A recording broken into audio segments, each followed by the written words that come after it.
Assalamu alaikum warahmatullahi wabarakatuh, everybody. I'm Preacher Moss, host of the SOS, the Shout Out Show. Please forgive me. I'm having some technical difficulties. I have lost my sound, so I'm going to be depending on Sister Satana to take care of us and keep us moving. Hey, listen, I want to give some shout outs. I don't know if you guys saw the NBA championships. I want to give a shout out to the Oklahoma Thunder. Great championship, great win, but I also want to give a shout out to the Indiana Pacers, who were valiant, and they lost their leader, Tyrese Halliburton, who actually suffered a I don't know how severe it is, but any Achilles tear is severe. That's number one. Also, I want to give a shout out to my main man, Jamali in Chicago with Iman, and his brother and his sister-in-law. Their father is going through some things. Please keep them in your duas. Satana, am I forgetting anything before I get into anything? And I'm gonna give a shout out to the people of peace, people who actually want peace, people who actually promote peace. I'm going to talk about it. The title of this talk right now, the title of the show is called "War, No War. What is it good for?" One of the best songs about war, of course, was by Brother Edwin Starr from Motown back in the days. It was a protest song. War was good for. He starts out the song by stating what we all feel is that we despise war. There is no upside to war. There is no agreeability on the fact that I have permissibility to hurt people in the name of a cause. Anybody who claims any kind of humanity in this life or the next knows that war is an emancipation of the devil's spirit. It means that you have created a space and an environment where people can do the most dastardly things. Someone asked me about war, and I said, as a person that went to military school, the one thing we did when we studied military history is we understood that in a lot of regards, if you move human arrogance out of the way, problems were solvable. The issue is more so, and it becomes more and more clear, is that we have leadership that doesn't have creativity. We have leadership that can't think outside of the box. And what happens is when you get frustrated, you get in these situations where people clearly see that you're not an intellectual. They clearly see that you're not an independent thinker or critical thinker. The thing that comes out of this, brothers and sisters, is that people literally explode on you with hate, anger, deceit. It becomes a cesspool, for lack of a better word. The people of Iran did not, and I will say this on the show, the people of Iran did not provoke this war. If anybody is here on the show today, and I didn't start Instagram. Sorry, Satana. But if anybody here is on the show today that can walk back, hear what I'm saying, can kind of walk back to some of the wars that the United States have been involved in, later after the fact, you found out that the provocation was not there. In the case of the Gulf War, where they killed Saddam Hussein, they invaded Iraq. In the case of the Gulf War, the proof was there. There were no weapons of mass destruction. They marched a 4-star general out to lie to the world and say that there was yellow uranium in Iraq, and they had the capability to build a nuclear weapon. Does this sound familiar? Does it sound familiar? That the person in charge, Miss Tulsi, literally in Trump's cabinet said, we don't have the data intelligence to support the idea that we should go to war. Hear what I'm saying now? They don't have the data or the intelligence. For anybody that's interested, let me pop this up here. Sorry, Satana. All right, thanks, Satana. For anybody that's interested, this provocation that you're seeing in terms of war has been a provocation that's been promoted throughout the world in terms of imperialism and colonialism. Somehow, someplace, people are, hear what I'm saying, they have a deficit And the only way that that deficit can be created is that you create a larger deficit whereby they can't act on the deficit. Now, call me crazy. Well, don't call me crazy, but Satana's like crazy. All right. Call me crazy, but you have military intelligence that says we've blown up all these nuclear sites. And then they go, we have to verify it. Well, here's the thing. If you keep telling the freaking world that you're going to blow up these sites, why do you think that the sites are just going to be there? What is the thought process that you're thinking is going on in Iran? Hey, they said they're going to bomb our nuclear sites. Really? Yeah, the ones over there? Yeah, well, just leave them there. No, we leak like a sieve in terms of communication. This is why you don't go to war, because the information and the misinformation is so broad, people do not know what they're going on. Right now, we have a President Taco, who has to walk back. Hear what I'm saying? Taco has to walk back what he said about the nuclear capability of Iran being obliterated, and da-da-da. I'm like, dude, these are old folks that you're messing with. I don't know if it's accurate. I can check it out. It may not be accurate with social media, da-da-da. But the Ayatollah said something. He says, he basically, I'm paraphrasing, he said, he doesn't care about Iran. He said, this is about defending Islam. I'm like, dude, that's not inflammatory. That is inspiring.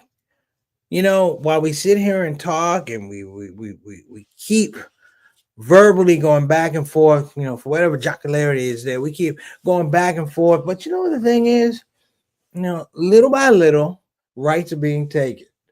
Little by little, the people who put out there, we have, and congratulations to Mamdani, the brother out in New York, who he won the primary. Shout out to him. But I'm like, what is the power of that now?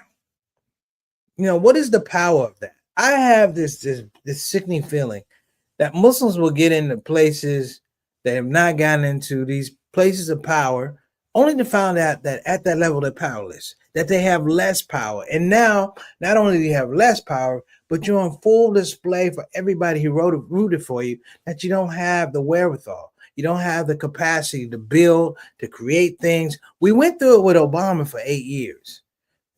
Obama was a godsend the first 4 years. The last 4 years, was a lame duck president. The Republicans, the GOP rejected anything. If he said good morning, they say it's nighttime. If he said it was up, they say it's down. He said it was wet, they say it's dry. You see what I'm saying? That the provocation that we're looking at is a failed strategy. And I said this on the show years ago when I talked about, not years ago, this is recent, a couple months ago. And I talked about the tricking. Here I'm talking about the tricking of the American conscience to believe that this thing that they're doing is somehow okay. That somehow, I had a very good talk with a good friend of mine. I'm not going to leave him. I'm not going to put him out there because I love him to death. But we had this very robust argument about what I'm doing. He said, just stick to jokes. I said, I don't understand. He said, just stick to jokes. Now, this is the reason why I have a problem. He's not Muslim, he's Christian. I said, just stick to jokes. He goes, why? I said, why are you saying that? He said, because I want you to have a career. And I said, but you want me to have a career, but you don't want me to have a conscience. So I'm a little bit worried, and we went back and forth. But then I asked him, I said, well, why are you so steadfast about telling me to stick to jokes, which is something like LeBron James, those guys told to shut up and dribble. I'm like, no, we are the bastions. This is the environment. This is the Coliseum, the arena that you don't want to come to if you're not really about your business. Comedy is cutthroat. I learned from the best. I learned to sit back and shut up, but I learned to sit back and watch, more importantly, and have a keen eye to develop this whole thing, what they call an eye test, the things that are being said to me. And I looked at this brother and I said, you're telling me to you worry about my career, but you don't want to have a conscience. And it hit me. You're scared. It hit me. I love you, my brother, my Christian brother, but you're scared. You're scared.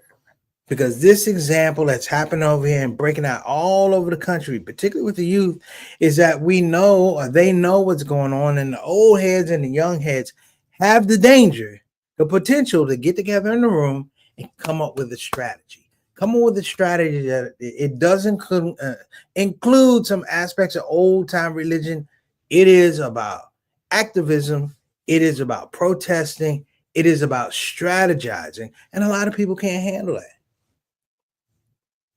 You know, I was talking to a good friend of mine, and he's, you know, and I talked, we joked a little bit, but, you know, where are the black Christians when we talk about Palestine? Where are the black Christians when we talk about Iran? Where are the black Christians, black Christians? Where is the protest for outright evil? Why are they not? And the sad part is, because I was Christian, you know, the sad part is it's drummed into us that these people are our friends. It's drummed into us that these people are our friends.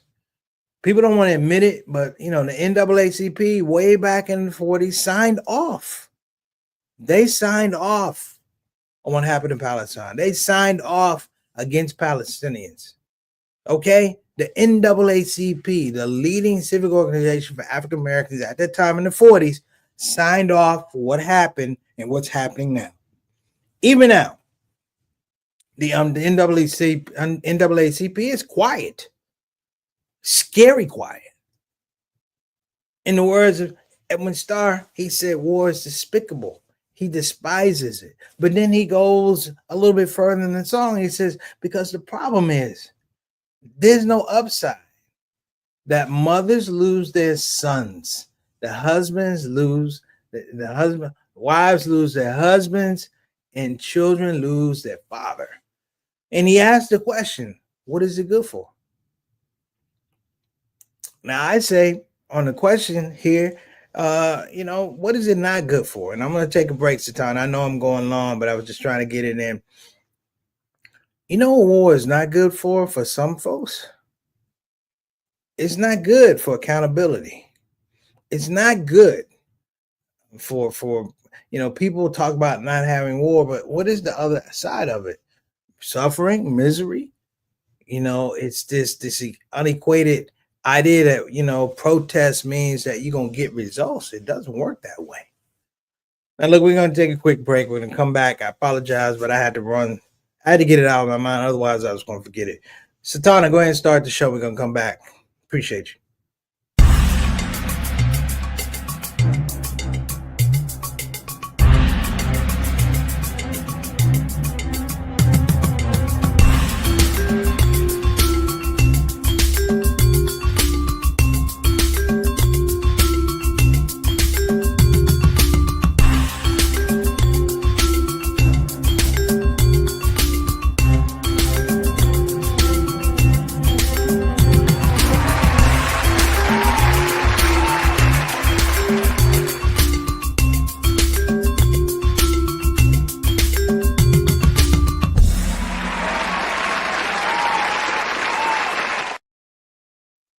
Okay, we're back. Listen, I'm going to give a shout out to everybody in the shout out space. I'm going to definitely give a shout out to Sister Reed. Assalamu alaikum warahmatullahi wabarakatuh. Peace and blessings to you. Please give my condolences to her husband Derek and his situation down in Alabama. Also want to give a shout out. They on the cruise ship celebrating. Okay, well, you're not even home. Okay. Alhamdulillah, I want to also give a shout out to my main man, Brother Altaf Rashid from Toronto. Wa alaikum assalam rahmatullahi barakatuh, dear brother. Thank you so much for supporting us. He's one of our day ones. We call him Mr. 6 o'clock, straight up, straight down, our Canadian envoy to the show. Want to give a shout out Eric Carter. Wa alaikum assalam rahmatullahi barakatuh. My main man from South Kakalaki. Good to see you on the space. Want to give a shout out to my main man, JT, little brother. Assalamu alaikum rahmatullahi barakatuh. You catch the show a little bit later. Want to give a shout out to Mark Kennedy. Big brother Mark Kennedy, appreciate you. Big shout out to little brother Ahmed Khatib. And like I said, brothers, I want to get to the facts of the show. And we have a few people out here, and I want to give a shout out to my big brother Bilal Salahuddin and his queen, Sister Sonia Salahuddin, Sister Rabia Hafiz. I Move Stuff, and Minna joined us. John Smith, 74795. Thank you so much. Etymology, how you doing? Kaylin Lee Strain, thank you so much. Khalil Muhammad, my main man from the UK. Heck of a singer, brothers and sisters. I don't like to say Nasheed, but he's a heck of a singer. And if you must say Nasheed, go ahead and say Nasheed. Also want to give a shout out, of course, our executive producer, Sister Satana Whitfield, without which this thing would not work. So let me give y'all some game. I have to be careful when I say this. I'm going to give you some game.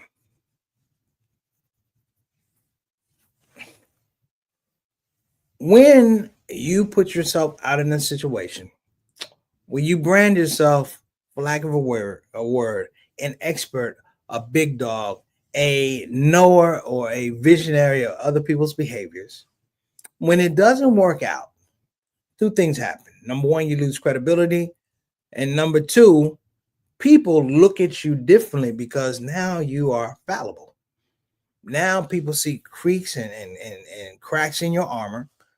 And so the idea is not to necessarily go to you. In the world stage, if you will, this is a failure. This is a failure to launch. The United States was put in a position where we look sissified going into war. Sissified. SISSYFIED. Sissified. What do I mean by sissified? Meaning that this whole thing, if you understand some of the stuff we've been talking about, this whole thing was tepid. You're beginning to see what you may be able to get away with. And this is a situation. Iran did something a lot of Muslim countries didn't do. They fought back. You're not going to invade Iran because Iran will expose you. They have a red army. Let me tell you what it is. It's not a red army. It's a standing army. Let me tell you about Israel. If we're going to throw it out, Israel does not have a standing army. There's a book called Startup Nation. And it says that the number one startup nation in the world is Israel. The number one export, defense technology. Why? Because they're in the middle of a bunch of Middle Eastern states, and many of them do not like the process of what Israel stands for. Israel doesn't have a standing army. So not having a standing army, you now, if you will, have to develop technology that's labor-saving devices that can, hear what I'm saying, that can protect you, at least buy you time. I can tell you what happened with the dome, the missile dome, because this is strategy. People don't want to hear strategy. Satana, people don't want to hear strategy. Okay, here's strategy for you. Anything man-made is bound to fail. Anything man-made is bound to fail. We got a missile dome. Guess what they did? If I was just trying, you got a missile dome. Guess what Iran did? Iran didn't rain down their best missiles. They were shooting missiles from like 1966. They got people pushing missiles. Shatana, they got people pushing missiles. They shooting sparklers to the dome. And what happened was, the missile system runs out of missiles. And then it's exposed. And that's when the United States came in. And we're going to do this when, look at your leader.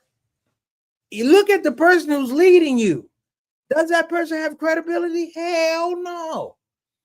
I'm going to listen to a man who essentially evaded going into the army, and now he's a war hawk, boasted by all the people around him who are dumb as hell but afraid to say something because they're afraid they're going to lose their position. This is why I like the ShOUT show. I've already lost my position. I can give a damn. I'm at 58 years old, and you know what? I'm not afraid of having anything. I'm not afraid of losing anything. That's the best thing about being a road comic. You get to Even on your best day, and some days your worst day, you are this close to losing it all. All praise to the Lord. I am not fearful. You watch this thing, brothers and sisters, and it's sad. Now I'm gonna say something, and I just want y'all to listen. If you know these people, please reach out to these misled white people. Please let them know that the white people that you're putting your trust in and your hopes in are letting you down. As I sit here right now, MAGA, the people MAGA, God forbid, I'm agreeing with Marjorie Green. God take my heart. But she's saying we didn't want to, MAGA does not want to send troops overseas. They want to stay out. What happened to America first? I'm now, look at me, Satana. America first, America first. But here's the thing. More so, none of us want to go to war. So if you're telling me this man can take you to war and you cool with it, it's game over. Now, what can you do in the meantime? We say war is no good. Strategizing and coming up with plans and ideas about how we grow our communities. Here's the benefit about fighting Iran, if there is any benefit. Strategically, the United States has not fought a war on its grounds, on United States grounds, unless you go back to the Revolutionary War. We are not equipped to understand that things reach us. See, the water gives us a geographic or logistical point of reference, but that's not it anymore. You know, people build technology, and you're foolish to think that Israel builds technology and they just build it for the behest of the United States. No, they sell the technology all over. You're foolish to think that a killer will not sell technology to other killers or people who have the potential to kill. You know, the whole thing about these treaties and things like that, look, they've been out here for years. You know, I shudder to think because I have to figure out the logic. Many of you have to do this. You got to figure out the logic when somebody goes, I think you have something that if I try to attack you, you're going to use it to defend yourself. That's bad logic. It's liar's logic. You know, if you said, hey, you know, and if you start talking about nuclear capabilities, who doesn't have nuclear capabilities? Pakistan is probably at this point in time has nuclear capabilities. Indians, everybody got nuclear capabilities. I could probably come on AI and say, give me something for nuclear capabilities, and it'll come up. The information is in the stratosphere. You know, the problem with the United States, and it's a problem with a lot of these, you can't keep a secret.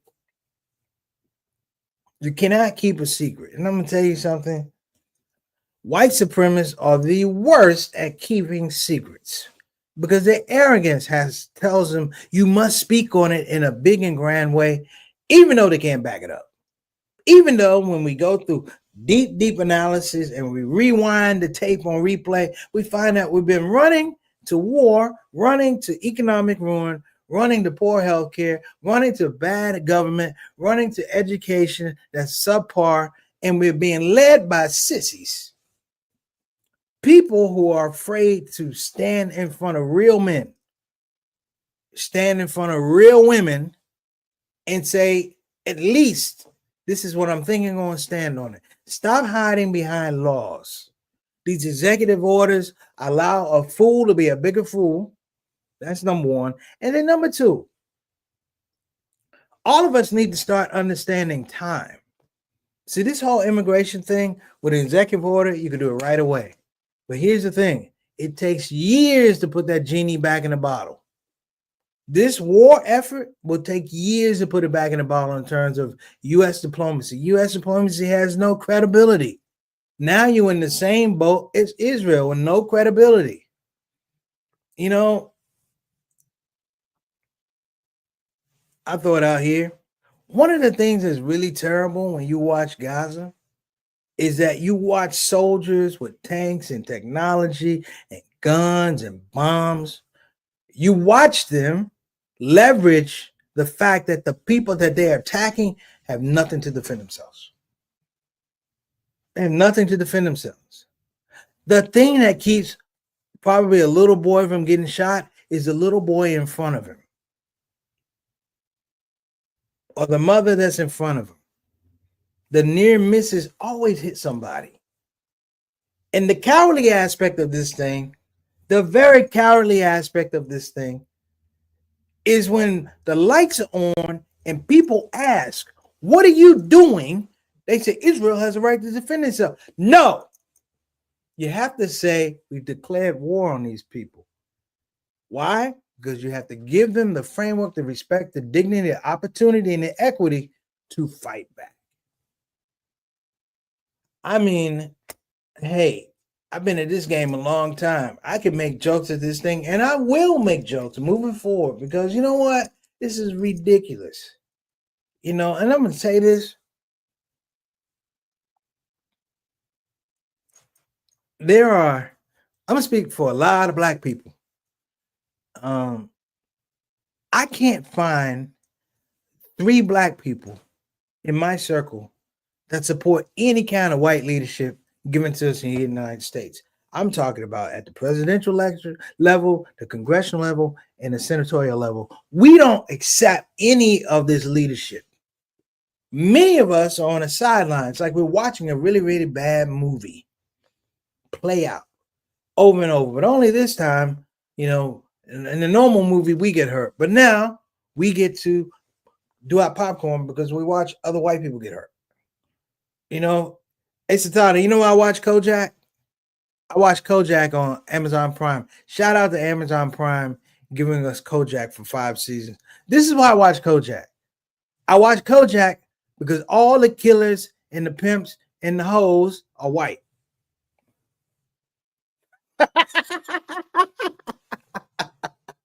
I know in the later episodes, it had some black people. But the majority of the killers and the pimps, I'm like, this makes me feel like it's not New York. It makes me feel like it's Europe.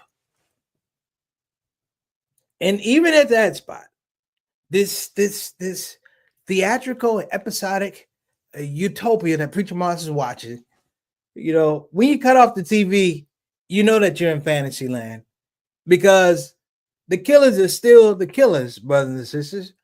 But we haven't figured out the fact that we got to move.